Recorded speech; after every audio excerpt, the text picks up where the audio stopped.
berjumpa dalam nama Tuhan Yesus Kristus. Saya atas nama Padrina Tondo dari SMP Negeri 4 Kobi melaksanakan PPJ dalam jabatan tahun 2022 yang diselenggarakan oleh kampus IAKN Ambon. Dan saat ini saya akan melanjutkan untuk mengajar dalam kelas dan sampai jumpa.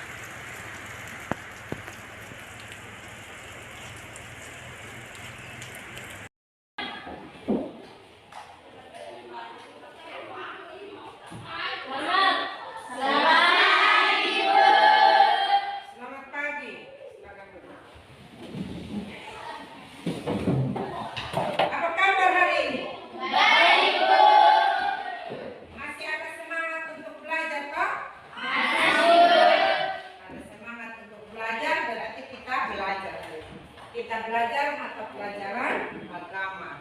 Sebelum kita belajar, kita berdoa dulu, ya. Kita menyanyi satu lagu. Allah hadir bagi kita. Sebentar ini berdoa. Iya. Allah hadir bagi kita.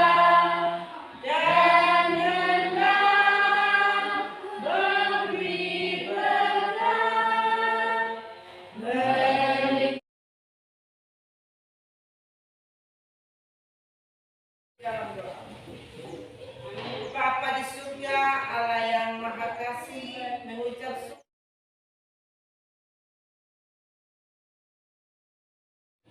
kita mulai.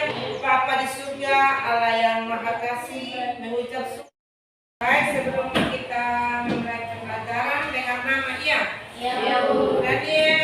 Daniel Nidena, Anja nama Hemba, Ada Bu. Selviana, Ada Bu. Matius Murokondo, Ada Bu. Juperdi Jakadana, Ada Bu. Bastito Mone, Ada. Katrina Ambutaka, Ada Bu. Ripka Inyanduma, Kristiani Mone, Ada Bu. Marlinca Jangan Bandung, Felicitas Dekopaka, Ada Bu. Junius Kondo, Ada Bu. Marcelinus Ama, Dedi Wardu Sentara Holo, Ada Bu. Lucia Bani, Ada Bu. Yulika Dera, Ada Bu. Estiana Ambukaka. Ada Bu. Baik.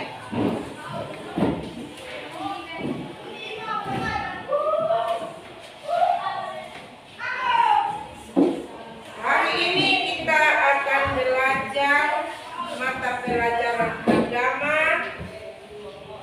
yaitu tentang materi gereja sebagai umat Allah yang baru. Iya, gereja sebagai umat Allah yang baru.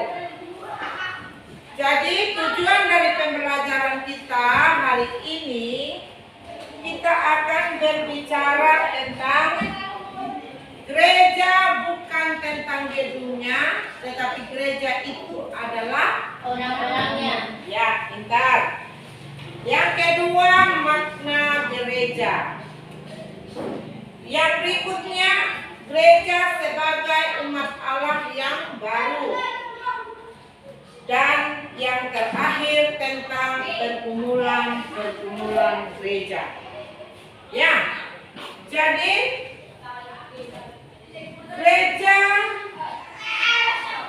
bukan tentang gedung, tetapi gereja adalah orangnya. Jadi ketika gereja bukanlah gedungnya dan gereja adalah orangnya, orang-orangnya siapa? Yaitu saya sebagai orang Kristen.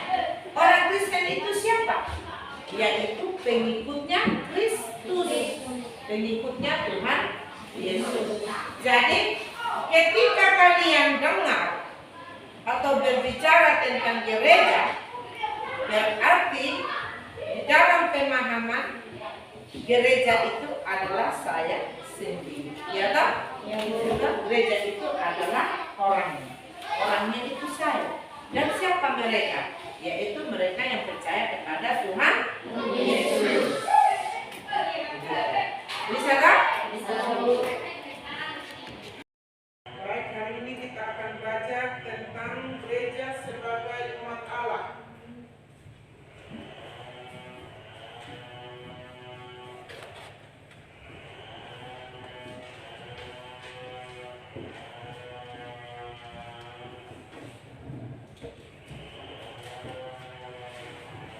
Belajar tentang gereja sebagai umat Allah.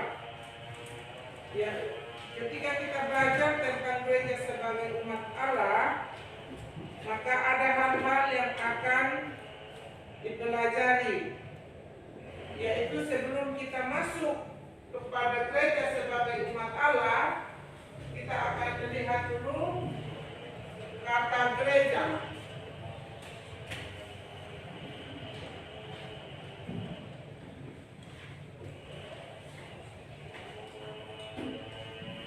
Apa itu gereja?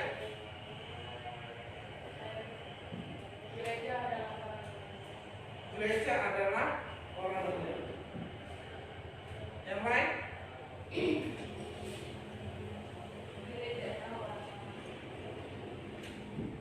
Gereja adalah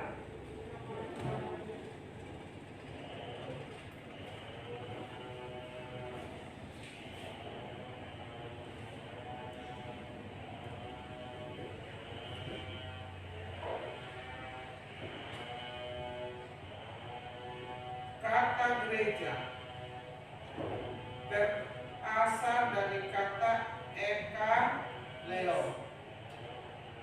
dari akar kata eklesia.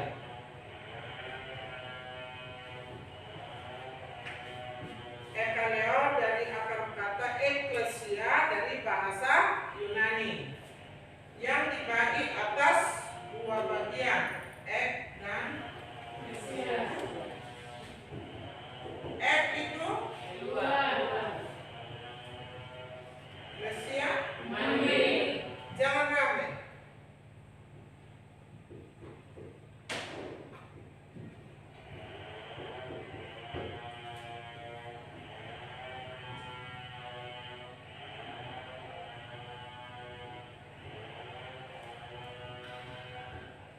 Jadi makna atau pengertian gereja adalah apa? Yang dipanggil keluar dari kegelapan dan masuk ke terang. Siapa lagi?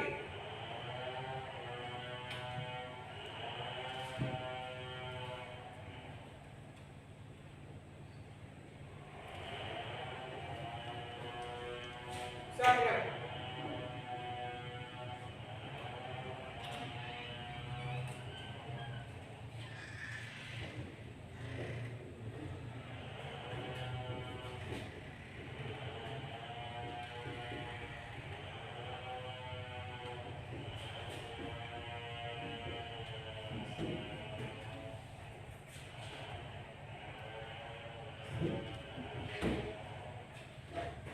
Gereja adalah orang-orang yang dipanggil keluar dari kegelapan masuk ke dalam terang.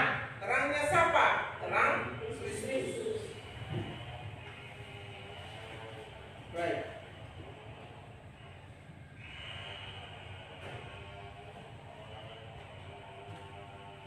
Jadi kalau kita berbicara tentang gereja, bukan tentang gedungnya, bukan tentang rumahnya, bukan tentang menaranya. Gereja itu adalah orangnya. Orangnya siapa?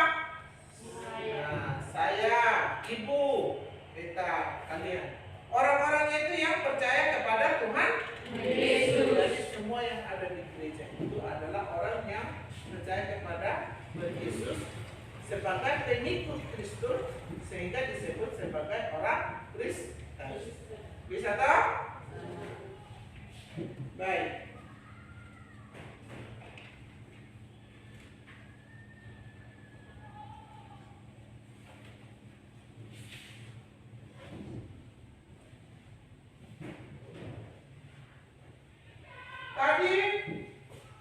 sebelum kita berbicara tentang gereja sebagai umat Allah. Jadi, gereja sebagai umat Allah.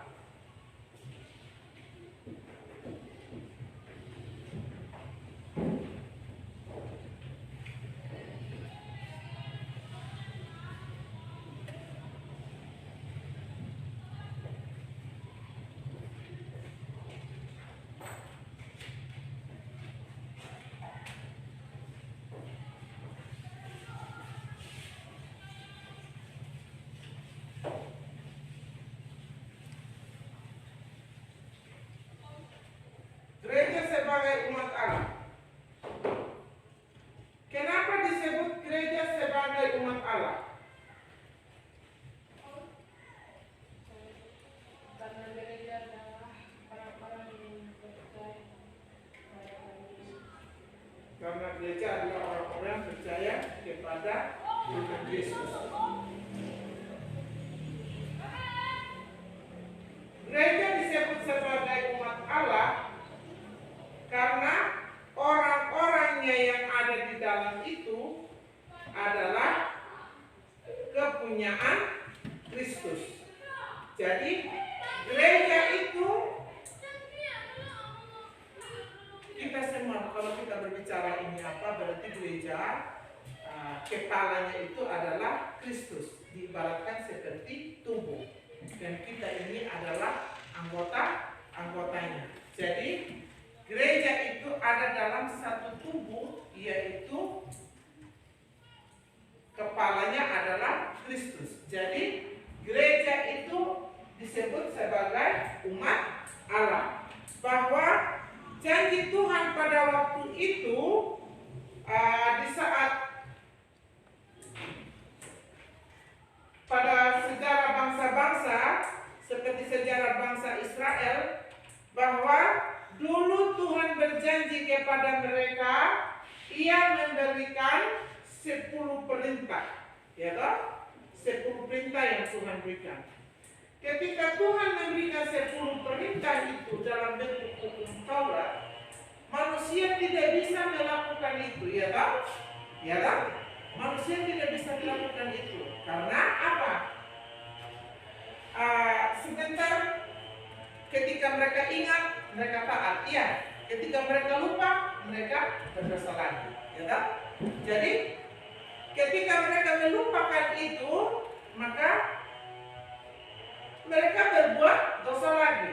Jadi ketika Tuhan melihat bahwa perintah Tuhan di dalam ke-10 firman itu tidak bisa dilakukan dengan baik, maka Allah sendiri berinisiatif, ya toh? Tuhan berinisiatif. Dia berpikir begini, hubungan manusia dengan Tuhan telah rusak.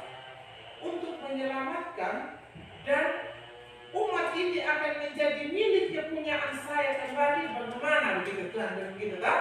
Karena Tuhan mengasihi kita begitu. Jadi Tuhan dengan caranya Tuhan yang begitu mengasihi kita, supaya kita ini menjadi umat Allah yang ada di dalam atau di bagian Tuhan, maka Tuhan memberikan seorang putranya, yaitu siapa tadi? Untuk menjadi juru selamat, untuk menjadi penyelamat manusia. Sehingga janji Tuhan bahwa ketika manusia tidak bisa memenuhi segala perintahnya, seperti yang terjadi juga di Taman Eden, ya toh? Tahu cerita tentang Adam dan Hawa toh? Nah, jadi yang terjadi di Taman Eden, cerita tentang Adam dan Hawa, ketika Tuhan memerintahkan bahwa semua yang ada di taman ini boleh kamu makan, tetapi pohon pengetahuan yang baik dan yang jahat jangan kamu makan. Tetapi karena manusia itu sangat terbatas, manusia itu lemah, manusia itu berdosa, maka ketika iblis menggodanya, maka ia pun tergoda, memetik buah itu dan jatuh ke dalam dosa. Dan setelah jatuhnya Adam dan Hawa, maka rusak terus sudah hubungan manusia dengan Tuhan, ya toh? manusia dengan Tuhan sudah terbentang jarak begitu. Jadi Tuhan bilang, aduh bagaimana sudah dengan umat saya yang begitu jauh. Jadi Tuhan mengasihi kita. Maka tadi Allah berinisiatif memberikan putranya yang tunggal untuk menebus dosa manusia. Jadi ketika Kristus sudah datang, Ia sudah menebus dosa kita. Maka kita ini adalah gereja tadi tak? Gereja adalah orangnya, maka kita telah menjadi bagian dari apa?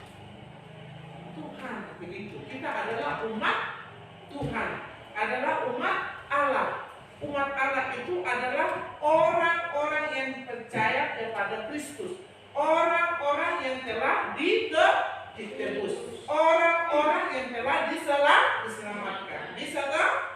Bisa tak?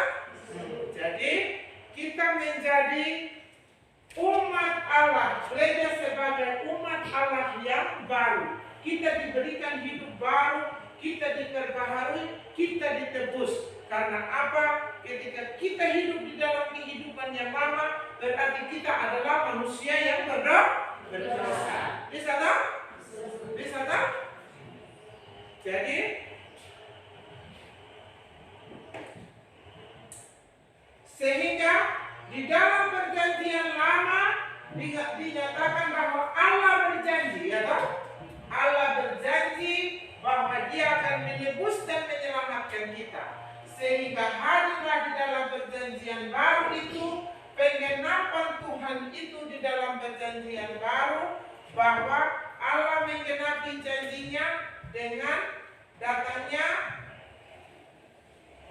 Tuhan Yesus sebagai juru selamat. Bisa toh? Baik. Jadi ketika penggenapan itu terjadi, maka di dalam perjanjian lama hukum berlaku, ya toh? Di dalam perjanjian lama hukum berlaku, iya. Hukum yang berlaku di dalam perjanjian lama itu bahwa kalau kau salah berarti harus dibalas, ya toh? Mata ganti mata, darah ganti darah, itu. Jadi Tuhan bilang kalau begini terus berarti kacau balau terus, ya toh? Berarti terjadi pembantaian, pembunuhan, ya toh? Sehingga apa? Ketika di dalam perjanjian baru itu hukum darah dibalas dengan darah, maka dalam penggenapannya tadi hukum di dalam perjanjian baru itu hukum apa? Ulang, hukum apa? Hukum kasih. Berarti hukum kasih. Hukum kasih yang diajarkan oleh Tuhan Yesus. Berarti Tuhan Yesus bilang apa? Musuh sekalipun kita harus mengasihi, ya toh? Kalau pipi kanan ditambah, sorong pipi kiri. Jangan juga menjadikan kita lemah, ya toh? Bukan itu. Tetapi harus ada dasar kasih. Iya. Dasar kasih itu mengantarkan kita untuk kita mengerti rencana Tuhan di dalam hidup. Jadi ketika ada dasar kasih, landasan hukum orang Kristen itu adalah kasih, berarti di dalam kehidupan kita diajarkan bagaimana kita mengasihi Tuhan dan bagaimana kita mengasihi sesama. Mengasihi Tuhan itu dalam wujud apa? Mengasihi Tuhan dalam wujud apa? Memberitakan Injil. Mengasihi Tuhan.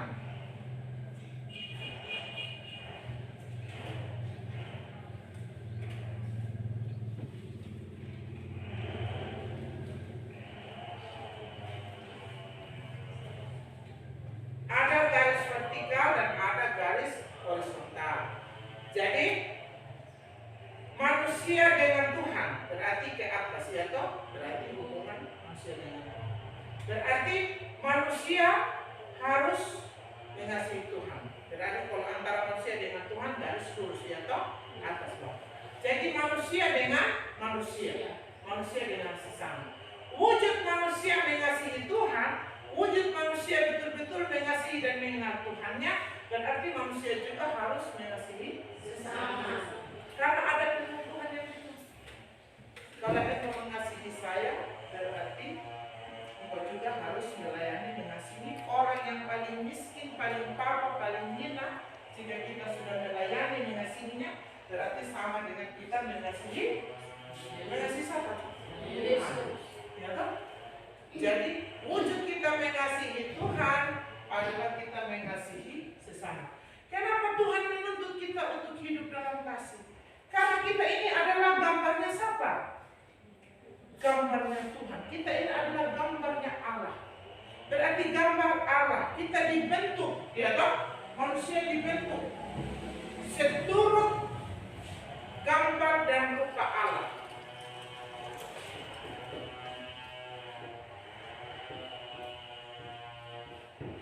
Ya toh? Berarti seturut dan segambar dengan rupa Allah. Jadi ketika manusia digambar, diciptakan seturut dan segambar dengan Allah, berarti manusia harus memiliki sifat-sifat Allah. Ya toh? Kita ini adalah gambar Allah. Ya toh? Tapi Tuhan menginginkan yang apa? Tuhan itu maha baik, ya toh? Maha mengasihi, ya toh? Maha semua. Berarti Tuhan itu. Berarti Tuhan, ketika kita adalah gambar dan rupa Allah, berarti apa yang Tuhan inginkan itu di dalam kehidupan kita, maka kita juga harus menjadi, atau kita juga harus melakukan. Ya kan? Allah menginginkan manusia untuk berbuat baik, kita harus berbuat baik. Allah menginginkan manusia untuk hidup di dalam menjadi miliknya, berarti apa? Kita harus melakukan apa menjadi kehendak Tuhan. Bisa tak?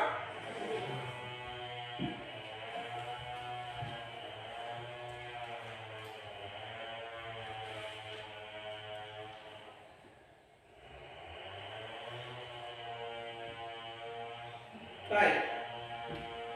Jadi tadi kita kembali lagi kepada gereja. Gereja sebagai umat Allah yang baru. Nah, kita kembali itu tadi hanya tambahan saja, iya, supaya kalian bisa memahami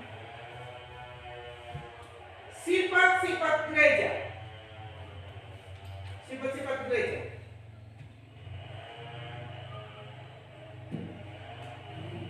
Sifat-sifat gereja.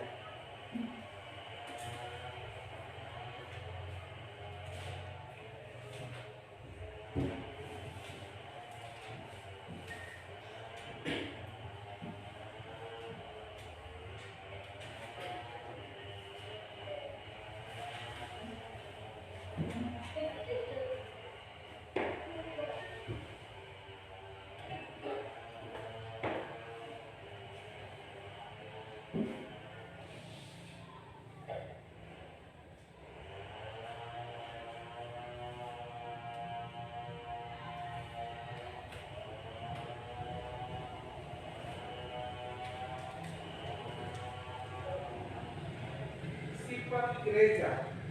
Awal mula terjadinya gereja. Kita kembali kepada sejarah gereja. Gereja itu lahir pada peristiwa.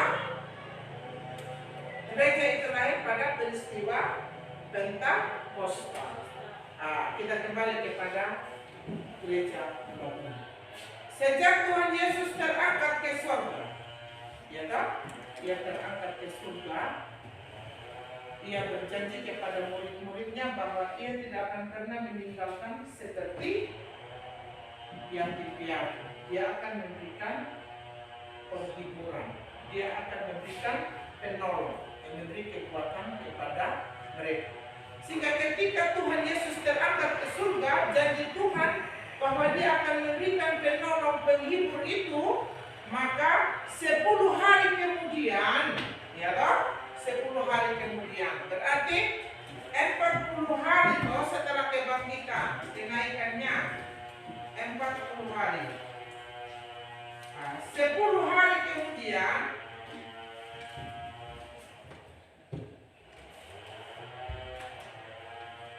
hari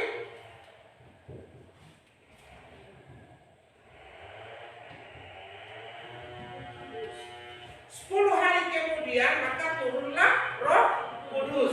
Ketika 10 hari kemudian turunlah Roh Kudus, setelah peristiwa kebangkitan, maka pas 50 hari. Jadi disebut dengan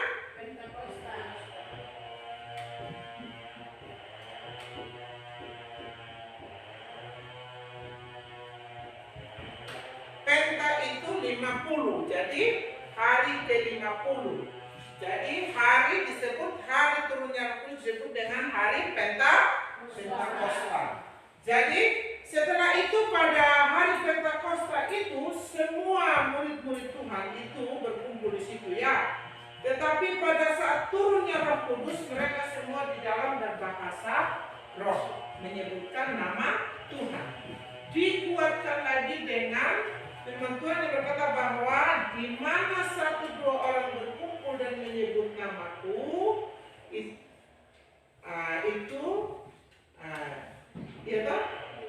ketika mereka menyebut nama Tuhan maka disitulah terjadinya gereja pada waktu itu ya toh, gereja toh berkumpul toh. Jadi mereka lahirlah gereja di situ. Maka gereja pertama, gereja itu hadir itu pada peristiwa Pentakosta. Gereja hadir pada peristiwa Pentakosta. Jadi kehidupan gereja, orang-orang pada gereja perdana itu, hidup mereka itu sangat apa? Mereka sangat terbuka, ya toh? Hidup mereka sangat terbuka, gitu. Mereka saling menerima antara satu dengan yang lain.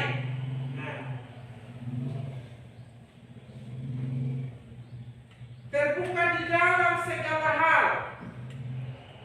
Tidak ada perbedaan begitu. Saling menerima. Ketika ada persoalan, mereka saling berbicara, mengkomunikasikan dengan baik, menyelesaikannya dengan baik, sehingga tidak terjadi kekacauan. Ya toh?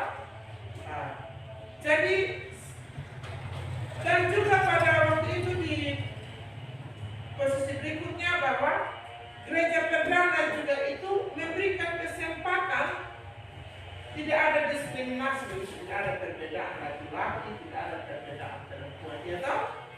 Perempuan juga diberikan kesempatan untuk menjadi seorang pemimpin. Contohnya ada Lydia, ada Priscilla, ya toh? Habis setelah itu yang berikutnya lagi di sifat gereja perdana juga segala tidak ada membeda-bedakan, siapapun dia itu sama, ya toh? Baik orang cacat, baik orang buta, semua sama. Tidak ada bilang ya kamu orang ini tidak layak, kamu orang ini yang layak hanya ini, tidak ada seperti begitu. Mereka saling terbuka dan saling menerima di dalam keadaan apapun. Tetapi apa yang terjadi dengan gereja masa ini? Dengan gereja sekarang ini?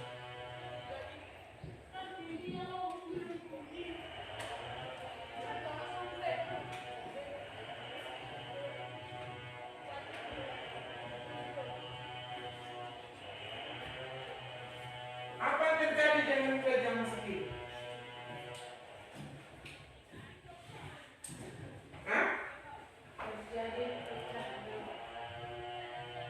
Gereja masa kini terpecah belah. Bahwa tidak bisa diingkari bahwa pada saat sekarang ini bahwa di dalam tubuh gereja itu sendiri saja sudah terjadi perpecahan, ya toh? Sudah terjadi perpecahan. Kenapa itu terjadi? Karena semakin manusia semakin pintar, semakin manusia menemukan sesuatu, maka ide-ide dan gagasan itu muncul di dalam gereja. Dan ketika satu pendapat yang lain tidak bisa dipertemukan, maka disitulah terjadinya perpecahan. Maka keluarlah Nah, sehingga ada lagi sebentar, ada gereja baru, ada ini, ada itu. Seperti itu sudah. Itu terjadi perbedaan. Karena apa? Tidak ada kesepakatan atau tidak ada kesepahaman dalam tubuh gereja itu sendiri.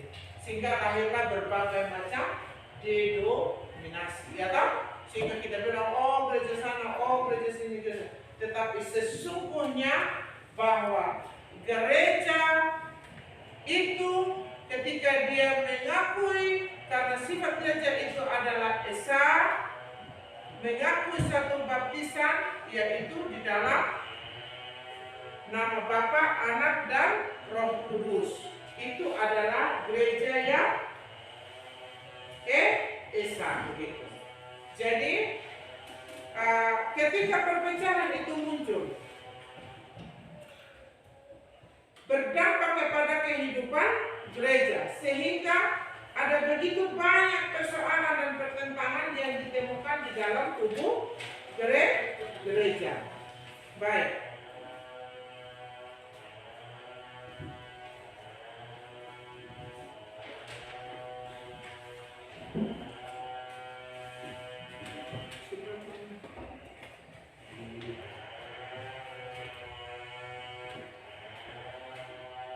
Sebelum ibu lanjut, coba kita diskusi ya.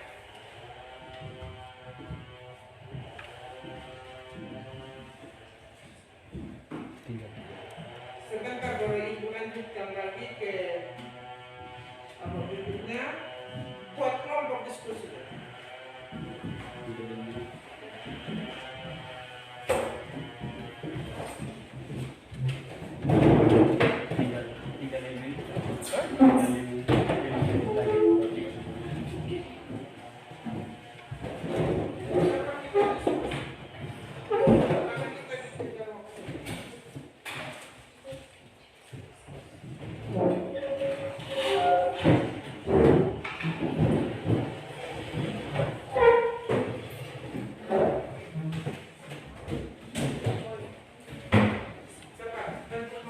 Diskusikan.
Itu lihat di papan bahwa kalian diskusikan apa makna gereja,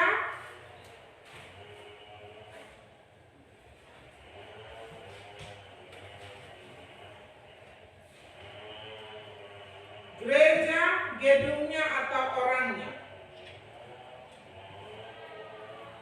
Tentang gereja, gedungnya atau orangnya, dan maknanya. Coba diskusikan.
Baik anak-anak, karena waktu kita sudah selesai, tugas diskusi Ibu jadikan PR ya.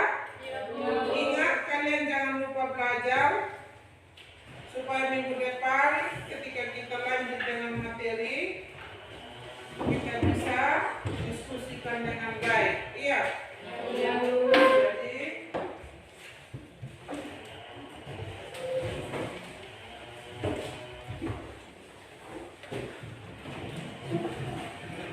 sebelum kita akhir, ayo balik posisi.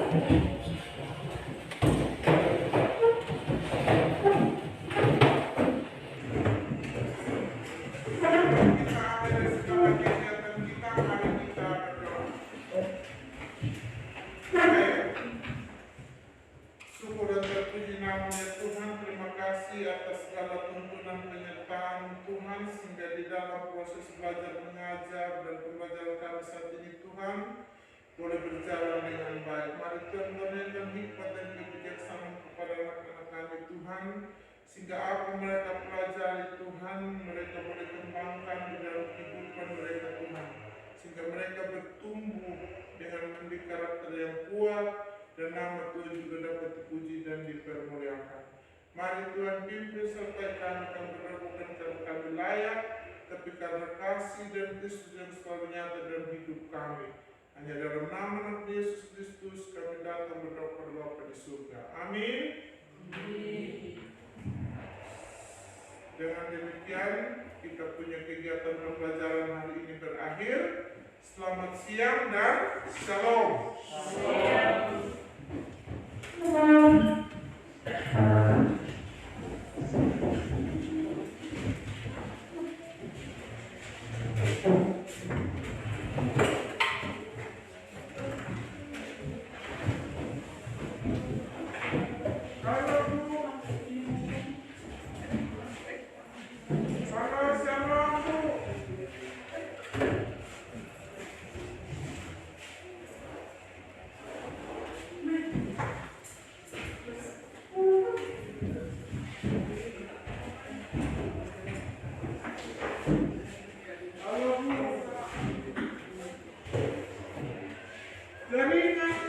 Jaringan Ibu.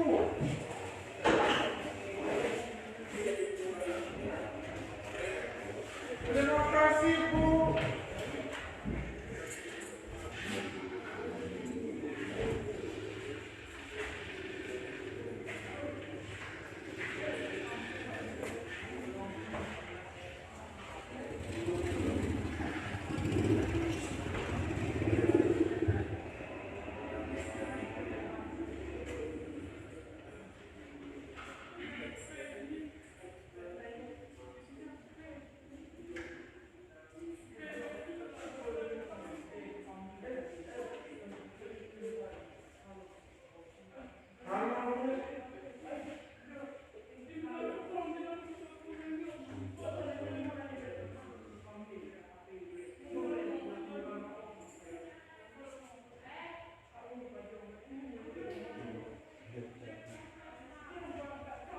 Kalau Bu kurang